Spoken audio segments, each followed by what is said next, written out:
Welcome back, everyone.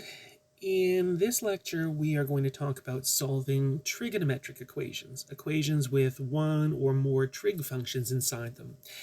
Unlike when we solved inverse trigonometric equations back in 8.1, here we're going to have to pay attention to what interval are we solving over. So, for example, if you're solving the equation where is tangent equal to 0, depending on if you're looking to solve between negative pi over 2 to pi over 2, or from 0 to 2 pi, or if you're looking for the x values between negative pi over 4 and pi over 2, there are different answers. If you were looking to solve this equation between negative pi over 2 and pi over 2, tangent is only ever equal to 0 at one place there, and that's at 0. But if you were solving between 0 and 2 pi, tangent is equal to 0 in two places, at 0 and at pi. If you were solving between pi over 4 and pi over 2, tangent is never equal to 0, in which case you would have now no solutions. And if you were looking to solve where is tangent equal to 0 over all real numbers, then there's actually infinitely many solutions. Remember back from chapter 7, the graph of tangent has infinitely many x-intercepts, so in which case we would have infinitely many solutions to the equation where is tangent equal to 0. Now, for us, we'll address that very last one, the solving over all real numbers, towards the end of this section. Right now, we'll look at solving some trigonometric equations over limited little intervals, so from 0 to 2 pi, or from 0 to pi, or something like that. Now, before we get into solving, some of this that I'm going to say here is similar to what I said back in 8.1 for solving inverse trigonometric equations. First thing that we would do, same thing as always, is isolate your function and think about the range. So once we've isolated our trig function, first think about, does it even have any solutions? Because if you had isolated your trig function sine of x and had the equation sine of x equals to 3, you know that there would be no solutions because the output for sine is between negative 1 and 1. So there's no value of x that would ever make sine equal to 3. If you did have a solution, then you should now think about rewriting your trig equation as an inverse trig equation. So if you had tangent of x equals to some number, then you could rewrite it as tangent inverse of whatever that number is equal to x. If you had something involving secant, cosecant, or cotangent, first rewrite your equation in terms of cosines or sines or tangents. So if you'd had your trig equation simplified to give you secant of x equals some number, first rewrite it as cosine of x is the reciprocal of that number, and then you could say, well, great, cosine inverse of reciprocal of that number is equal to x. And then just evaluate that inverse trig function. Either you'll be able to evaluate it exactly using a special triangle, or you'll need to use a calculator. Now, the one thing here to think about, of course, is where are you given? What is the interval that you've been given? Because the inverse trig function will give us one answer, but once we know one solution, we need to use that to find all the solutions in our given interval. And we'll see lots of examples of that coming up. So let's start with the first one, and the first one is fairly straightforward. We've already got our trig function isolated. Sine of x is equal to root 2 over 2. And if I were to just quickly do a little sketch here on the side of my quadrants, I know that I'm solving between 0 and 2 pi, and I know that I'm looking to solve for where sine of x is equal to root 2 over 2, which is a positive number. So my solutions will be in the quadrants where sine is positive. It's positive in quadrant 1, and it's positive in quadrant 2. So I should have a solution between 0 and pi over 2.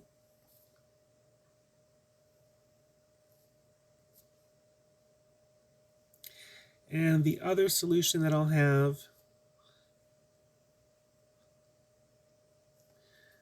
from pi over 2 to pi.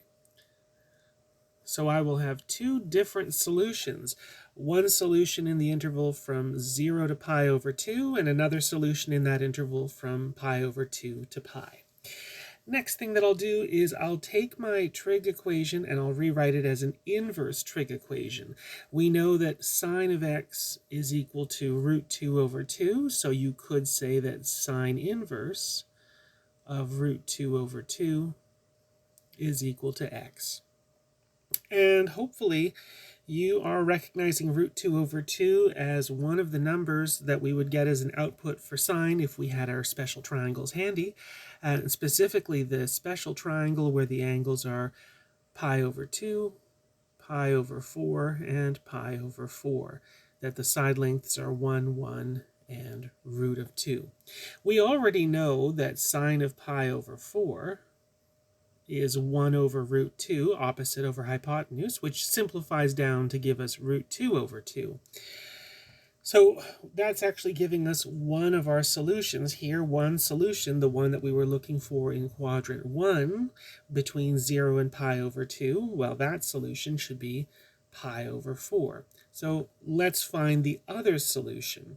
The other solution is supposed to be in quadrant 2, and we know it should have the same reference angle. If the one solution we found was pi over 4, then our reference angle is pi over 4, which means that the other angle that we were looking for, the one in quadrant 2, should be 3 pi over 4.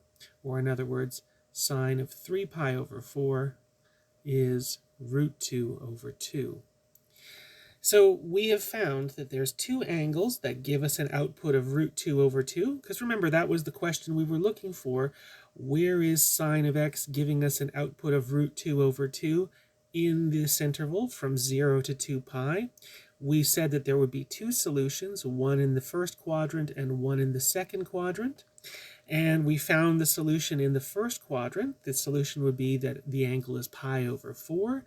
Then we use that to find the answer in the second quadrant, and the angle there was 3 pi over 4. So now I can state my solution set is pi over 4 and 3 pi over 4. Lovely. Okay, let's do another example. And for this one, this is a little bit more effort on our part because we don't already have the trig function isolated. So first thing that I'll do is I'll move that 3 to the other side. So moving the 3 to the other side, 1 minus 3, which is negative 2. And then I'll divide everybody by that negative 4 in front of the cosine. So I'll have cosine of theta is negative 2 over negative 4, which is positive a half. And while I'm here, I'm just going to quickly think about my quadrants. We are solving from 0 to 2 pi.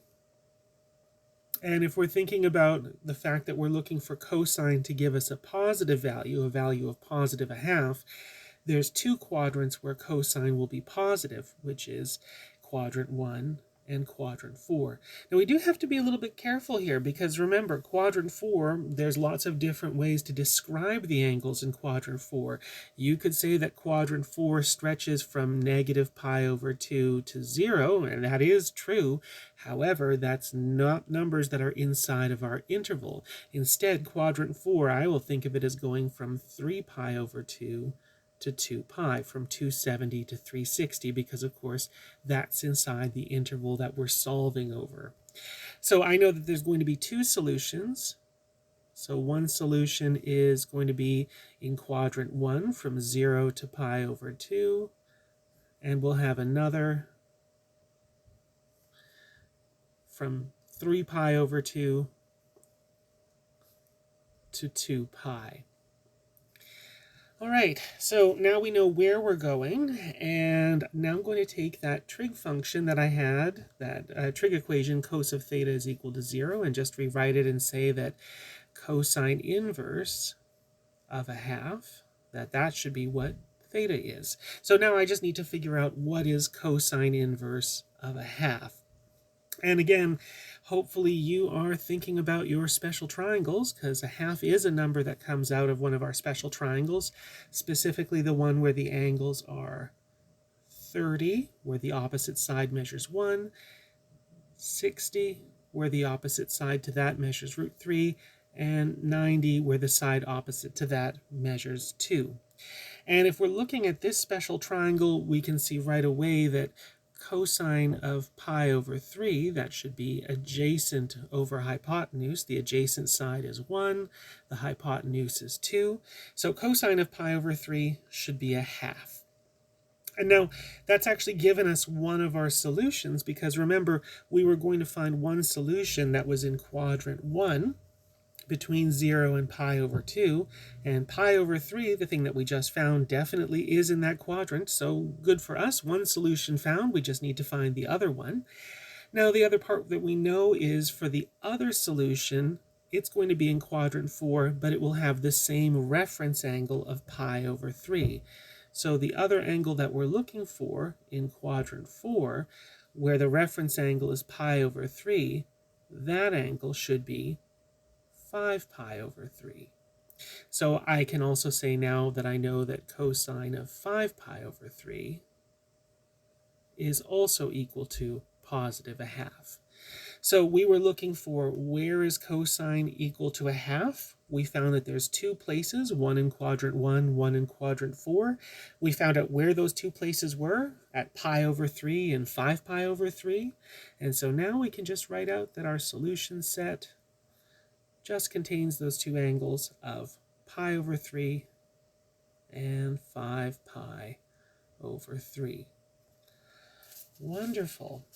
Let's do one more. So next one, we are looking at 3 cotangent of x plus 1 equals 0. First thing I'm going to do is isolate my trig function. So bringing the 1 to the other side, dividing by the root 3. And I know that I'm going to want to take this function, the cotangent function, and turn it into a tangent function. Tangent's easier for me to deal with. And since tangent is the reciprocal of cotangent, then tangent of x should be the reciprocal, which is negative root 3 over 1. Okay, so that's first part. We know what we're looking for. We're looking for what value of x gives us a value for tangent of negative root 3, or negative root 3 over 1. The second thing that I know is that I'm solving over the interval from 0 to 2 pi again. So that means I'm looking for something in quadrants 1, 2, 3, or 4. And since tangent is supposed to be negative here, we're looking for it to be negative root 3 over 1, then I know that my answers are going to be found either in quadrant 2 or in quadrant 4, because those are the two quadrants where tangent is negative. So I'll have one solution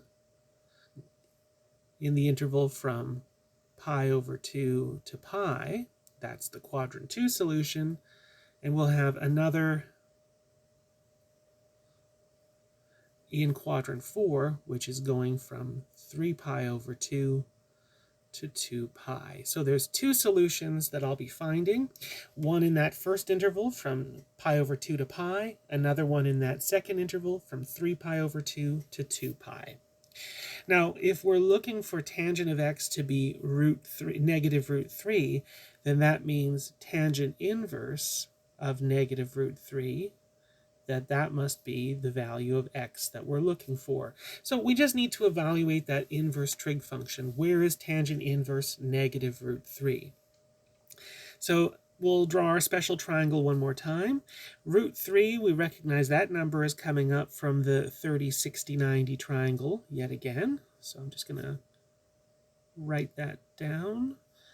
There we go.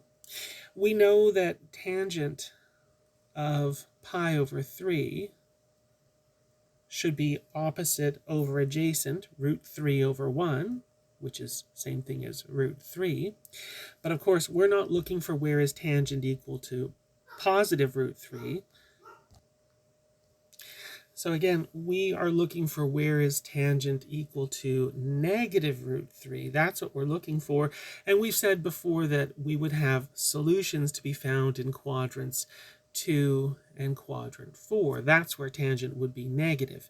Now, nicely enough, of course, positive root 3, positive root 3, tangent is equal to that at pi over 3, but that means that our reference angle is going to be pi over 3 for the other angles that we're looking for. For the one that's in quadrant 2, if you're looking at a reference angle of pi over 3, then the angle you're looking at should be the angle 2 pi over 3. Similarly, if you are in quadrant 4 and your reference angle is pi over 3, then your reference angle should be, if your reference angle is pi over 3, then your angle should be 5 pi over 3. So the thing that we have here is we know that tangent of 2 pi over 3 and tangent of 5 pi over 3 should both be equal to each other, and they should both be equal to negative root 3. So we now have our two solutions. The two solutions of where is tangent equal to negative root 3, that happens to be at 2 pi over 3 and 5 pi over 3. So my solution set, 2 pi over 3 and 5 pi over 3. Wonderful. Let's do one last and then we'll have ourselves a little break. So for the last one, I guess the obvious thing here is because there's a picture of a calculator, the hint is we'll be using our calculator. But even if I wasn't giving the image of a calculator here in the notes, you should know that you would need to use a calculator, because if we're looking for where sine of theta is equal to negative 0.7, I know that 0.7 is not a number that comes up from one of my special triangles, so I won't be able to find the exact value for that angle. At best, I'll be able to give an approximate value, and that's confirmed here when it says we're going to be rounding our solutions to 3 decimal places. So first thing, of course, is if sine of theta is equal to negative 0.7, then that means sine inverse of negative 0.7 is equal to theta. Now, the other thing to note here, of course, is what is the interval that we're solving on, and we're solving on the interval from 0 to 2 pi. We are going to be looking for solutions between 0 and 2 pi, and we're looking for solutions where sine is negative, and sine is negative in quadrant 3 and in quadrant 4. So we'll have one solution in quadrant 3, between pi and 3 pi over 2, and another in quadrant 4 between 3 pi over 2 and 2 pi. Now, this is where we have the downside to our calculator, which is, I know that we get excited when we get to use a calculator because we think the calculator will do all the work for us, but unfortunately, our calculator will only give us an angle that's in the restricted domain for sine. So flashing back to 8.1, we said for sine we were restricting its domain from negative pi over 2 to pi over 2, and that means when I use my calculator, it's only going to give me an answer for what is sine inverse of negative 0.7 between pi over 2 and negative pi over 2. Now, again, reminding ourselves of a couple of things before we do our calculations. Number one would be that for the calculator itself, at the top, it tells you whether you're in degrees, radians, or gradians, and that you'll need to use the DRG button to put your calculator in radians mode, because, of course, our inverse trig functions, they give us our output in terms of radians. The other thing for us to be aware of here is that it's not enough to just punch this into the calculator and take what answer it gives us. We'll still need to be thinking about what exactly is the angle in quadrant 3 and in quadrant 4. Our calculator will not necessarily give us the answers we want, and in fact it certainly won't, because if you're looking at the intervals we're looking at, pi to 3 pi over 2, that's not between negative pi over 2 and positive pi over 2, so our calculator won't give us answers in that interval. And same thing with the quadrant 4. We're looking for solutions between 270 and 360, between 3 pi over 2 and 2 pi, but your calculator won't give you numbers in those value range. it'll give you answers between negative pi over 2 and pi over 2. So we're going to need to do a little bit of working even though we are using our calculator. Now when I use my calculator, easy enough to enter in sine inverse of negative 0.7. I would be second function sine negative 0.7, and I hit equals, and I get the answer of about 0.775397 negative. So I know from my calculator it tells me that theta is about negative 0.775. Now that's not a number that's in either of these two intervals, but conveniently enough, with a little bit of drawing and a little bit of work, we can figure out where the solutions should be that are in those two intervals.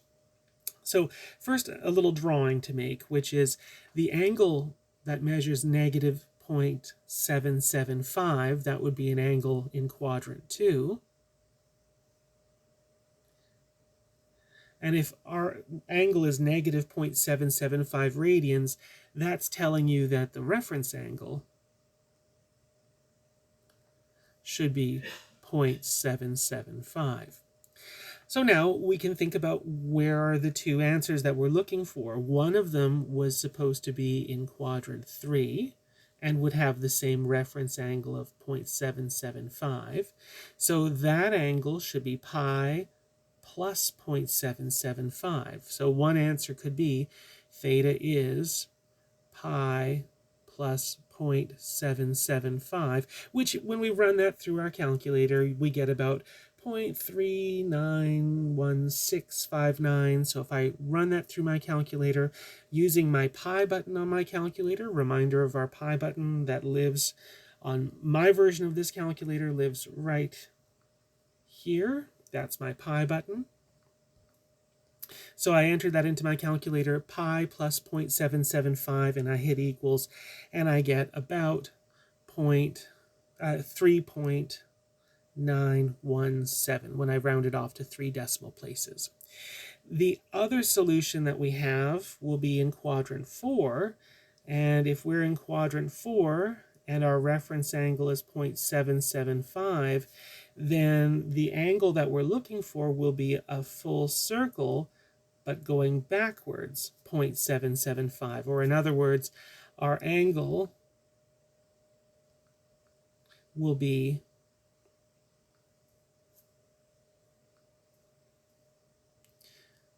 2 pi minus 0.775.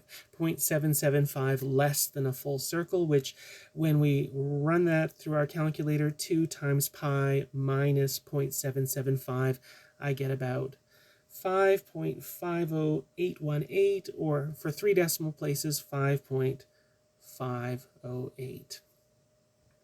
So now that we have that, I can, and I don't think I have enough room to fit it here, unfortunately, my solution set.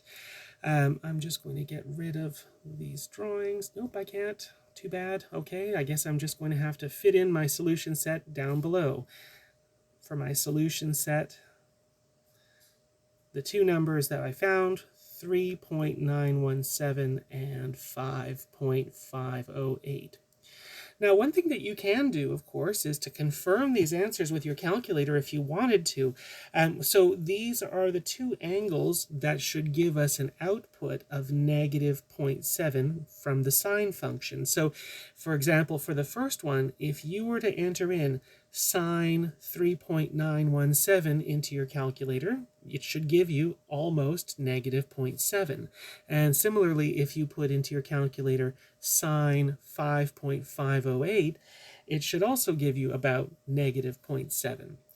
The one thing, of course, to remember here is for all of the work that we've done, the 0.775, as well as these two numbers that I've just calculated down below, that these are all numbers that are measured in radians. And of course, if I want those numbers to come up, I need to make sure my calculator is in radians as well. All right, this is a great spot to pause. When we come back, we're going to look at some more slightly complicated equations. So take yourself a break, make yourself a fresh cup of tea, and when we come back, we will do some more solving of trigonometric equations.